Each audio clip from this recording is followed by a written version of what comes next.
देखिए कितना नसीब वाली है दोस्तों टुनटुन यादव की पत्नी, जो कि उसका बेटा का है दोस्तों हैप्पी बर्थडे है। देखिए फॉर्च्यूनर पे दोस्तों हैप्पी बर्थडे मना रहे हैं और केक काट रहे हैं।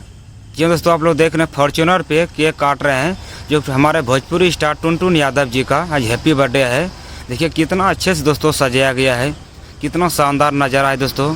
सजावट में लगता है कोई भी कमी नहीं छोड़ा है। देखिए चारों तरफ एकदम कितना अच्छा माहौल बनाया है हैप्पी बर्थडे का, देखिए आप लोग। और दोस्तों इधर देखिए टुनटुन यादव पूरा टीम के साथ बातचीत करते हुए बड़ा प्लानिंग के साथ। देखिए वाह भाई क्या शानदार नज़ारा है। अगर आप लोग वीडियो को शेयर कीजिएगा, पहली बार मेरे चैनल को सब्सक्राइब जरूर कीजिएगा।